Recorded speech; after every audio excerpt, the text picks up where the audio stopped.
Hi, I'm Julie Hornock with United in Autism. I am crazy excited about who I get to introduce you to today. Her name is Amina. She is from Germany.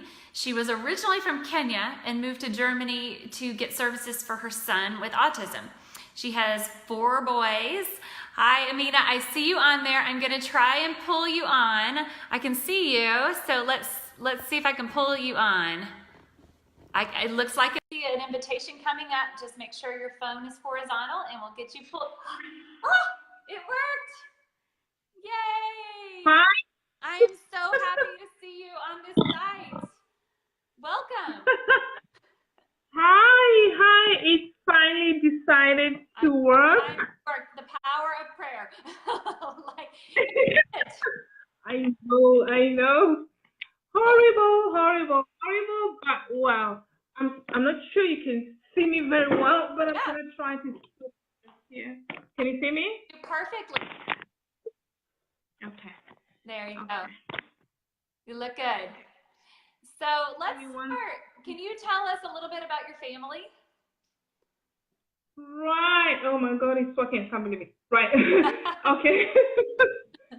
Fixing here, fixing there, fixing here. I know. Wow. Hi, Julie. Really nice to have you, to see you, to talk to you. It's amazing.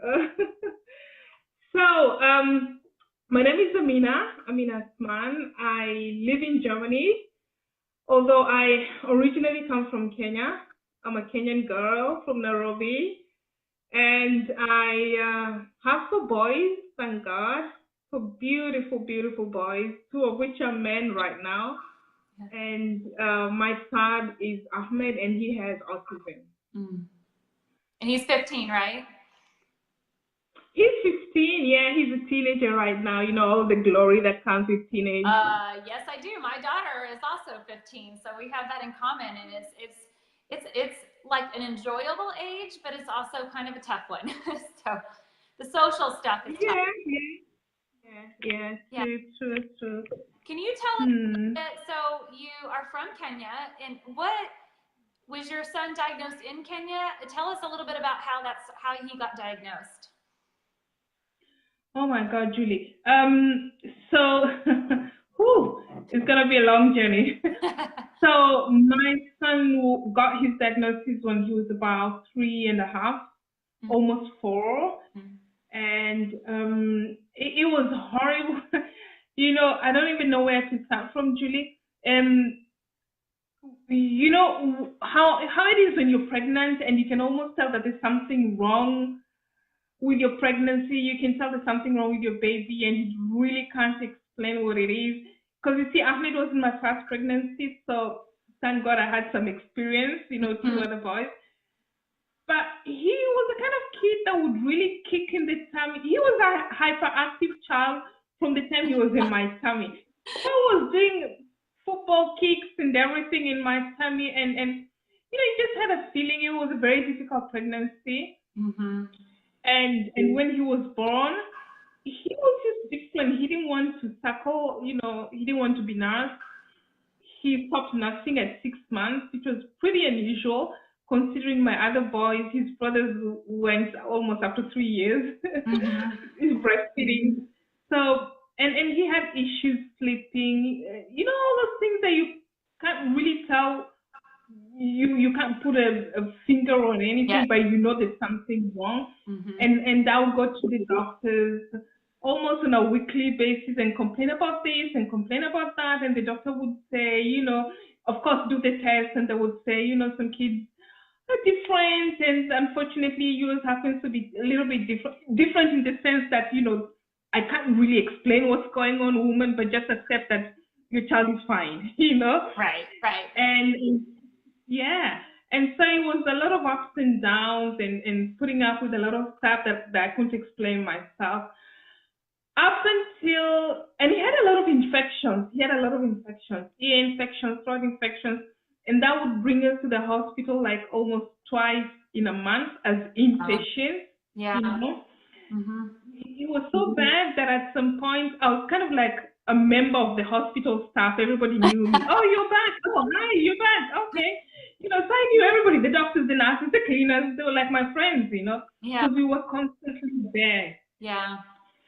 And at one point when he was, around about 3, and had one of those infections, and we went into the hospital for treatment for his infections. And we were there for like 5 days. And one of those days, just before we left, as the doctors do their rounds in the morning, Mm-hmm. there was this group of doctors coming in and visiting and seeing how the patients are. And the doctor asked, and yeah, you're fine. Okay, now. So he wrote a release, not that we released, you're free to go home.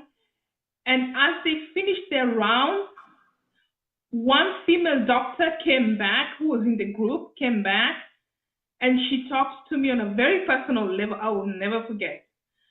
She asked me, is this child always this hyper? Because, my Ahmed was like jumping in and everything. So she's like, is your son always like this? I said, yeah, unless he's very, very sick and can't move. But otherwise, when he's up and down, then I know he's fine. Mm-hmm. And she was like, I don't really want to alarm you or anything, but I think you should see a psychiatrist about your child. I was like, nah, why would I want to see? He had a fever. He had, an ear infection. I don't think there's anything wrong with his head. Why would we? So she said, just go see him. So we did. Months later, we did, and yeah, then we got the big shock. Wow. Yeah. And were you in Kenya at that time? Oh, yeah. Yeah. Yeah. And so there's a stigma that comes with having a child with autism or with special needs. Can you tell us about that?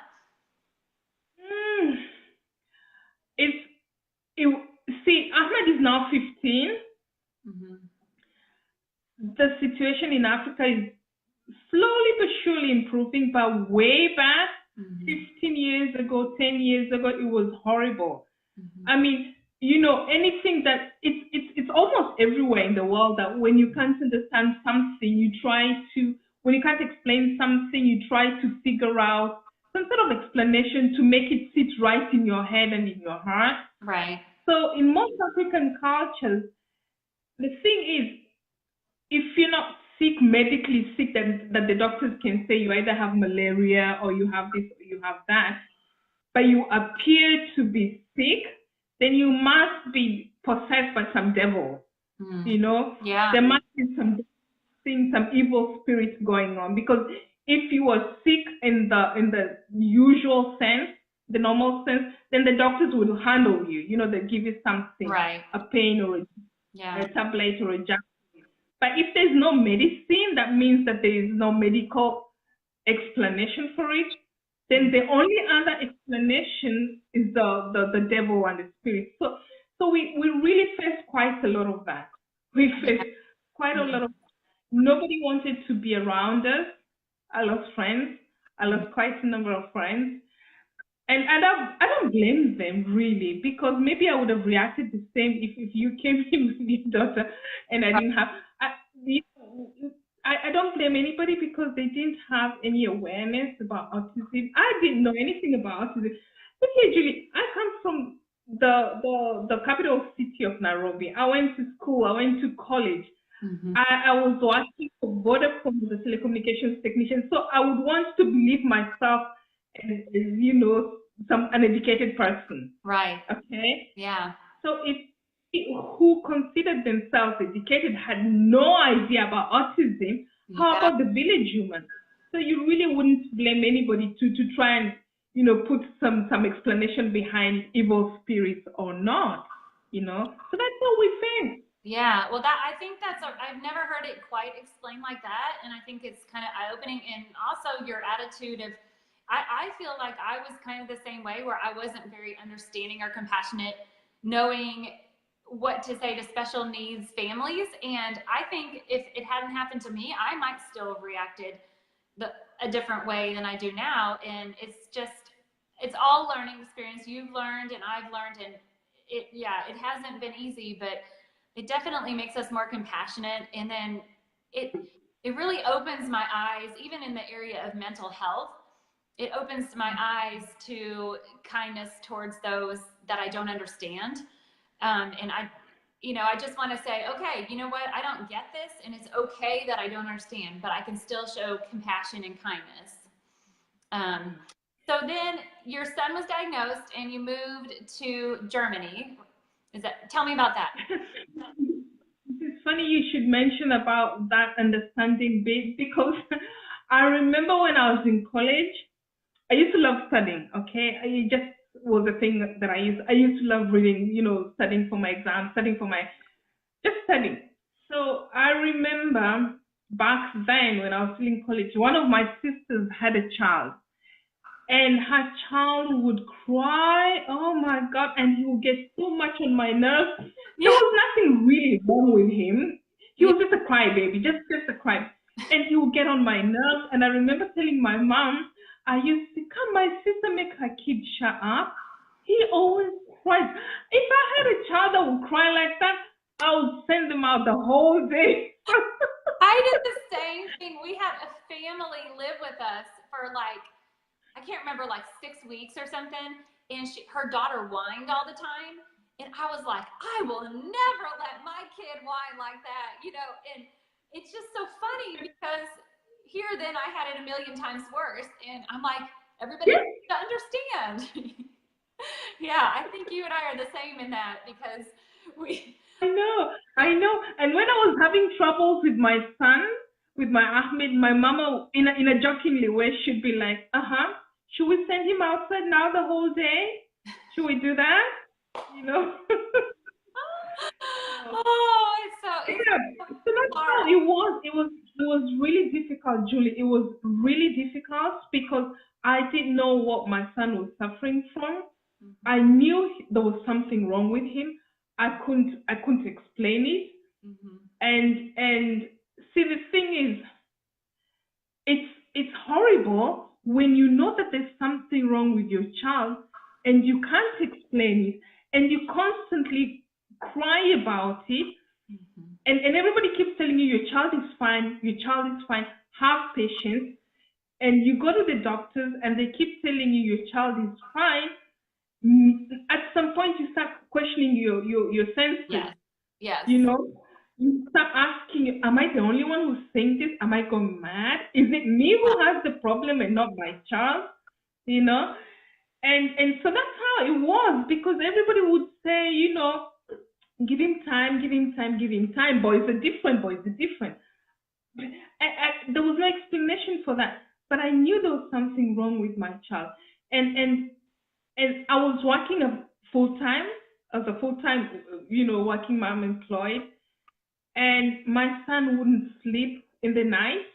And my job was demanding. It was really demanding. So in the morning, I have to be at work at 7 o'clock. I didn't sleep. And even when I'm at work, my mind is at home because I used to have a nanny. So I'm thinking, what is happening to my child? I know how difficult it is for me as a mother, but how about the nanny? What is the nanny going to do? Shut him in the room, lock him up there? And so it was really difficult. So I had this kind of disconnection between me being Amina, the mother, and me being the breadwinner. And at some point, I had to make a choice. I just had to make a choice. Am I going to be there for my child or Then I decided to quit my job. I mean, I did a lot of research. It wasn't just a spontaneous thing that I did. I did a lot of research, and thank God on the internet, thank God for the internet. I realized that there are other people who suffer from what my child is, what it seems like. The way they give you a checklist and you go through the checklist. That's what I did, and I got in contact with an organization in America who really were an eye-opener for me. And I was able to see, oh my God, so this is what it's called. And this is what you need to do, and this is what you need to avoid. I didn't have any help, Julie. I didn't have anybody to hold my hand. I have my family, thank God for my mom. My mom, she was my anchor. She, kept encouraging me, don't worry, don't listen to what people are saying. Just, I don't understand. I'm your mother. I don't understand, but I support you. And my sisters are behind me as well. So I quit my job. I did my calculations and I quit my job. I was going to be there for my child because if I wasn't going to do it, who else was going to do it for him? No one. And at some point, he was going to grow up and be an adult. And that was scary for me. Or at some point, I might die and not be there. You never know when you'll die. And who's going to be there for my son? I quit my job. And the fact that I quit my job, then everybody really, kind of like I confirmed their suspicions. Mm-hmm. You see, we always told you the child is possessed with some evil spirit. Mm-hmm. Now the mother is also possessed. She's been infected as well. She's quit her job. Who quits such a job? Who quits such a well-paying job? Wow. Yeah, so, I cannot imagine. But yeah, obviously it paid off. I got to meet him and he's amazing. He's doing so well. It did pay off. It did pay off, Julie. That was a very difficult decision to make because I was the sole breadwinner and I didn't know how I was going to feed my family. Of course, I did my planning before, but still, you're scared. What am I going to do? I mean, I have 2 other kids. I have responsibilities. My kids are in private schools. How am I going to pay for that? Is this thing really going to work anyhow that I'm trying to do? Because I learned to be a therapist in quotes online with this organization in America. They taught me how to be a caregiver for my child on a professional level. So I learned that. So I was going to implement that on my kids. It was a scary decision because I didn't know if it was going to work or not. What if it didn't work? But you know what? When you take a leap of faith, God is always there. I believe God is always there to hold your hand, and you're not going to hit rock bottom. So I took the leap of faith and I started working with my child, and people thought I was crazy and I was shunned off by my friends, most of my friends, and I only had my mom and my sisters, but it didn't matter to me. It didn't matter because I knew what my plan was. I started working with my son in a very small area in my living room. And you know what, Julie?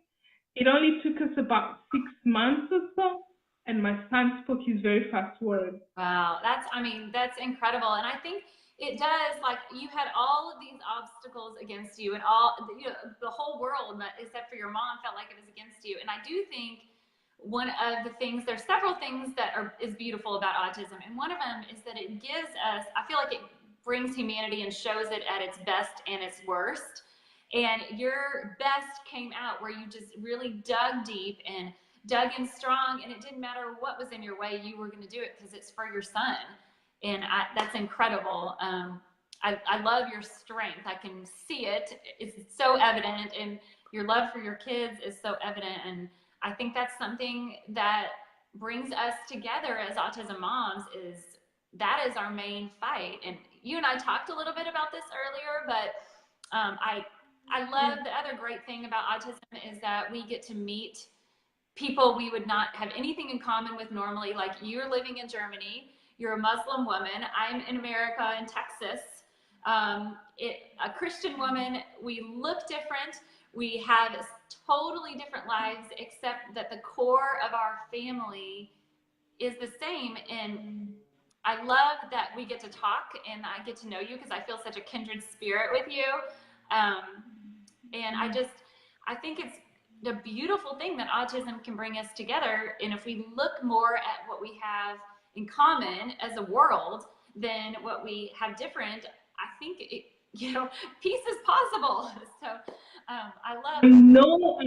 I know, for sure, Julie, for sure. I mean, we get so caught up in what you have that I don't have, what I have that you don't have, what I have over you, how superior I am over you, how superior you are over me, that we forget deep down inside, in the very core, we really are all the same. Yeah. Look at myself, a woman from God knows where, and you, a woman from God knows where. And we come together. We're different in every sense of the word, but that's all superficial. Yeah. I mean, we really are the same. I was thinking if we autism parents, especially moms, I know that dads who are also very, very involved with the upbringing and the caregiving of the kids, but it's mostly moms. So I speak to moms mostly. Yeah. We autism moms are so much alike that I feel if I gave you my little Ahmed years back, if I gave you as an autism mom, you would pick up with him and you would just go. There won't be any, Yeah. you won't be thinking, oh my God, what do I do? I don't know. You are African. I'm from America. You won't be thinking of that. We all want the same thing. If only the world would just think of that Yes. and respect that. We just need to learn to respect each other because deep down inside, we all want the same thing. We really all want the same thing. And these are the things that really matter. I want the best for my kids. I want my kid to be able to speak and talk, and you want the same for your kid as well. So what's Yeah. so, you understand what I mean? Yes, I mean, I do. And the most important thing to me in my life is parenting my children to grow up and be happy. And that's your most important thing too. And why, yeah, if we just look at the common things we have, yeah, right, everything else is superficial. Everything else doesn't really matter. And if we can live side by side doing that, or across the ocean doing that, then I think it's a better place. And I find it so refreshing to speak with you because the news likes to, on TV, they like to just talk about all the hate and, the back of the war and the back and forth. And you know what? There's a whole lot of just average people like you and me that just we want to focus on kindness and love. And why is that not being brought out? Why are people not Exactly. that? Yeah. Exactly, Julie. Exactly.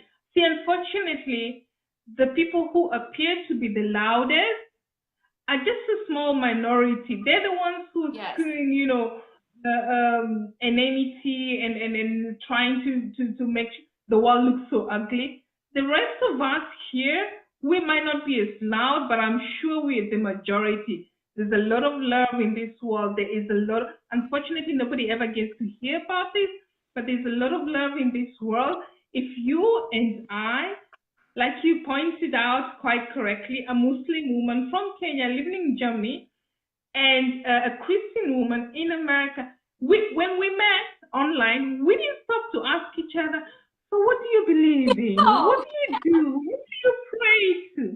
No. So do you know that I'm black and you're... We didn't stop to think about that. No. We're just thinking of how we're going to parent our kids better, help them, and possibly help other parents. Yes. Also, Yes. that's the most important thing for you and me. I talk to mothers across Africa. I coach parents of children with autism, and I talk to mothers mostly, different parts of Africa. And you know what? We start talking 5 minutes. I promise you, 5 minutes into the conversation, we feel like, lost sisters, soul sisters, like we've known each other all our lives. And it's the same across the world. Yeah, I felt like that right when we met because it was like, okay, we have this hard thing in common and our lives have the same purpose. And so, I think that's a beautiful thing that I'm hoping more people can catch on to. And maybe that's what autism is bringing the world. I don't know. I hope so. I hope we can help others to see that, to focus in on our similarities and our kids. So anyway, thank you. I love that about you. I love that we can talk about that too. So let's continue on your journey a little bit. Let's go into, you moved to Germany and then tell me kind of about that transition and then how you started coaching other parents. Right. So we moved to Germany and it was really difficult. New culture, new language, new everything. No mommy to hold my hand, no sisters to run to quickly give a call to and ask for help. No one to babysit when I really need 5 minutes of sleep. And the self-worth, like when you're You know how you feel when you know that you wake up in the morning and go out to earn a living and come back, and at the end of the month you have this check. It gives you some self-worth. Mm-hmm. So you kind of feel like, this is me being me, doing my thing. So now I'm at home, not employed. Okay, not that it was anywhere near my Yeah. mind, but you know what I mean. Not employed. Yeah.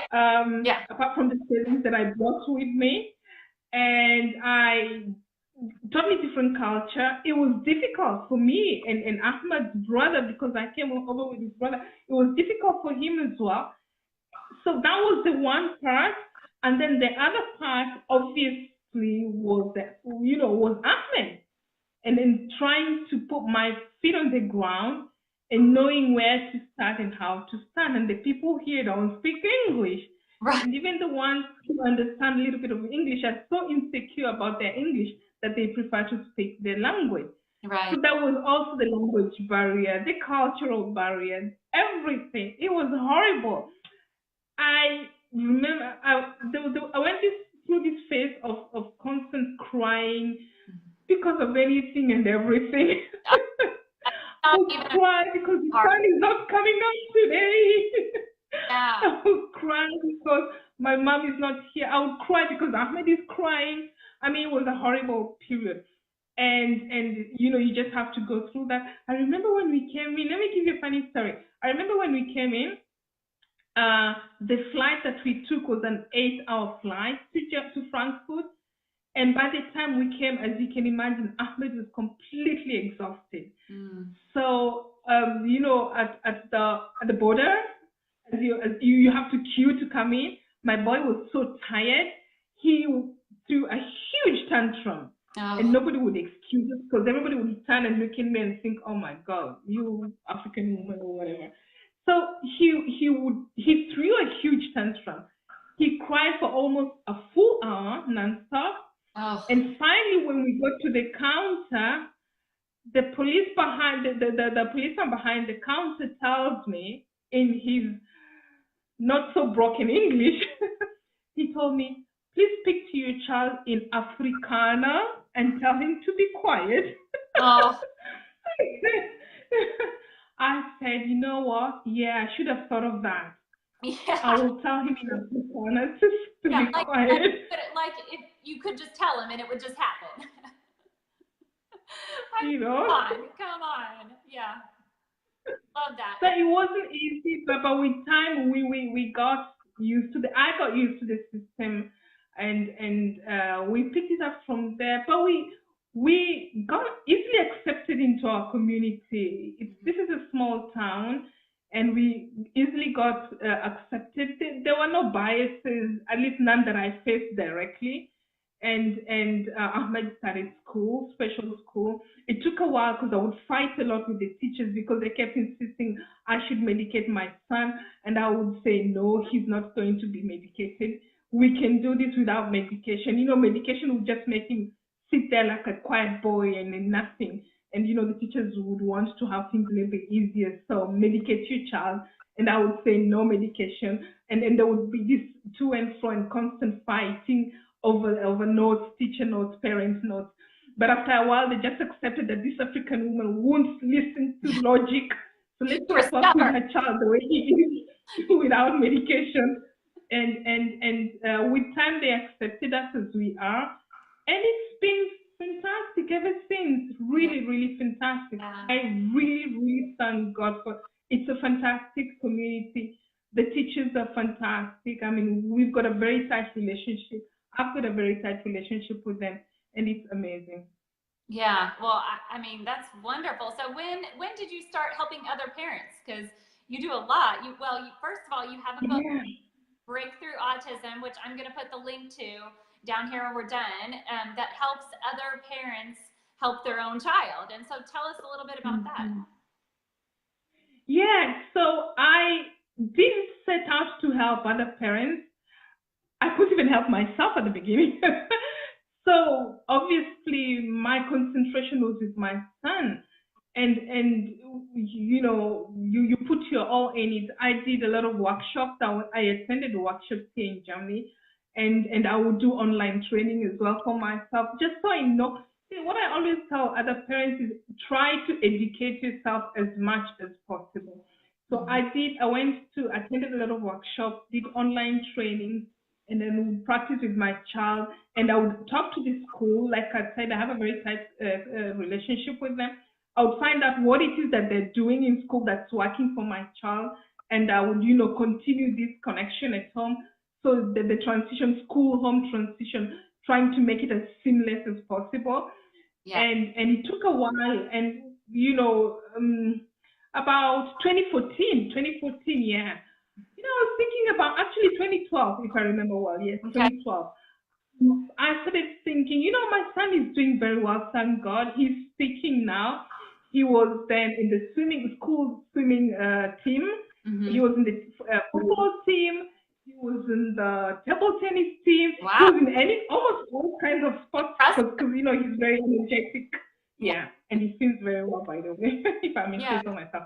So, so I thought, how about other parents? I mean, I'm so grateful that God has given us the blessings that He has, but I can't just shut my eyes to the reality that there's still other parents back home in Africa who are still where I left them, who are still going through the struggles that I went through. There's still a mother somewhere in an African village, or even in the main cities, who cannot sleep in the night, who's making countless trips to the doctors, and they have no idea what they're dealing with, and Right. and and, and people are still pointing fingers at them and shunning them off. I couldn't shut myself to that reality. So in 2012, when we had a vacation. Made a summer vacation in Africa. I took my kids back home. Um, and I got connected to an old colleague of mine Mhm. whose child also happens to be autistic. I didn't know. We got connected through another acquaintance of Yeah. ours, and we talked about it, and we sat down, and I told I listened to her, and I gave her my story, and we cried together. We Mhm. broke down. Yeah. It's always such a relief to find somebody else who kind of understands your language and knows what it is that you're talking about. So we broke down together, we cried together, and then we laughed together, and we formed this instant bond between autism moms. Yes. And every other year that we did our vacation, our summer vacation in Kenya, there was always another mom joining the group and another man, and we would have this weekend where we would meet together over a cup of tea because we love tea. Hmm. We would sit down over tea, and after a while it grew bigger. The group grew bigger and bigger because there's always another mom, and there's always another mom who hears about this group of women who have kids with special needs. So, Yeah. and we call ourselves the breakfast mothers. And then I thought, you know what? Do what you can to help. If you can help one mom Yeah. and hold another mom's hand and give hope to the other family, I know I'm not like creating this huge difference in the world, but I'm creating a difference in that mother's world. That's You beautiful. know, Yeah. I'm creating a difference in her world. So Well, that's how it started, 2012. I think the depth of, I love what you're saying there. First of all, bringing other moms out of isolation, because when you think you're alone, that's the worst. Like you can't cope. But when you realize there's other people going through the same thing and you're able to share and cry together, there's something beautiful and bonding about that. And I love that your attitude is, reaching someone deeply instead of just the masses, and I believe in the same thing where I'm like, if we can really reach and help just a few people, then they're going to help a few more, and they're going to help a few more, and they're going to help a few more, and it's like a chain reaction. And so I love what you're doing to help those moms, and I know that you're amazing at it, and that they appreciate you so, so much. So I want to link your book, Breakthrough Autism. I'll link it on the bottom, and then I'll link your coaching Mhm. site as well, your coaching in Germany, because I would love for everyone to kind of check out your pages, because what you're doing is really great work. So tell me, like, if you can, since if you think of like new moms that are coming and watching this for the first time, give them like some different things, like mistakes. Don't do this. You know, like we always are like talking about, okay, do this, do this. What are the biggest mistakes you've seen autism parents make? Yeah, you're right. You're listening about this is what you need to do. Start with number 1, number 2, number 3, number 4. You know. Yeah. This is the checklist. Follow this checklist, and everything's gonna be fine. It's amazing. But yeah, maybe we can try to go.